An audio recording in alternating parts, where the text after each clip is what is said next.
Dear aspirant, आशा करते हैं आप स्वस्थ होंगे, मस्त होंगे और अपने पढ़ाई में व्यस्त होंगे। आपकी व्यस्तता को जारी रखते हुए आज मैं एक रिपोर्ट लेकर आया हूँ, वर्ल्ड हैप्पीनेस रिपोर्ट 2026।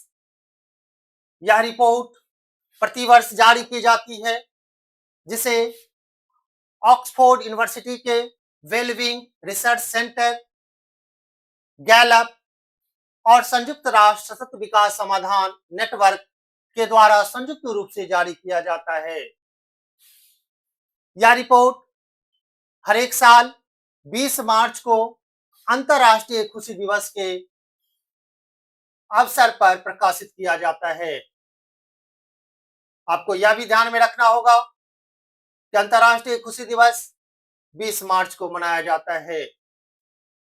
आगे देखते हैं इसमें हमारे भारत की स्थिति क्या है, भारत के पड़ोसी देशों की स्थिति क्या है और प्रथम, द्वितीय और तृतीय स्थान पर कौन से देश हैं। अगर हम भारत की बात करें तो 2026 में इसकी रैंकिंग 116 है। वहीं 2025 की बात करें तो यह रैंकिंग 118 थी। 2 पायदान का सुधार हुआ है, फिर भी यह संतोषजनक नहीं माना जाएगा। बगल में नेपाल की बात करें तो नेपाल का रैंक 99 है। पाकिस्तान की बात करें तो 104 है। अगर बात करें प्रथम स्थान तो पहले स्थान पर फिनलैंड आया, जो लगातार 9वीं बार वह प्रथम स्थान को प्राप्त किया। दूसरा स्थान आइसलैंड का है, तीसरा स्थान डेनमार्क का है। आपको ध्यान में रखना होगा कि ये तीनों नॉर्डिक कंट्री है। साथ ही नॉर्डिक कंट्री में कुल 5 देश आते हैं, यह भी आप ध्यान में रखेंगे। ये 5 देश, पहला फिनलैंड, दूसरा आइसलैंड, तीसरा डेनमार्क, चौथा नॉर्वे और पांचवा स्वीडन है।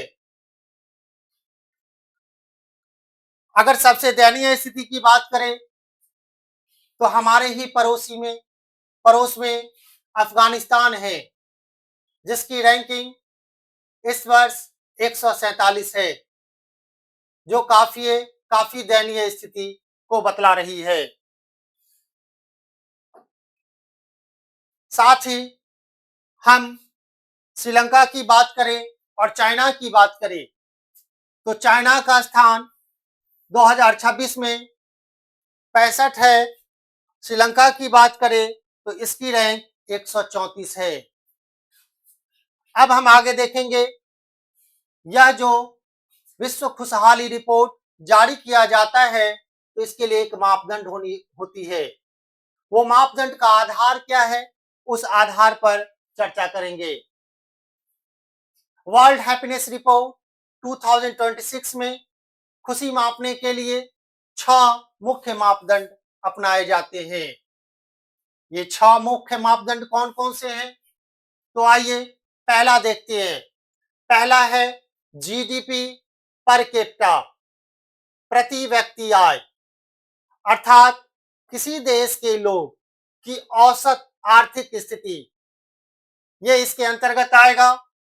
दूसरा, सोशल सपोर्ट, सामाजिक सहयोग, अर्थात कठिन समय में परिवार, दोस्त और समाज का साथ मिलना, ये सोशल सपोर्ट में आएंगे। तीसरा है मापदंड हेल्दी लाइफ एक्सपेक्टेंसी, स्वस्थ जीवन प्रत्याशा, अर्थात लोग औसतन कितने वर्षों तक स्वस्थ जीवन जीते हैं, ये हमारा तीसरा मापदंड था।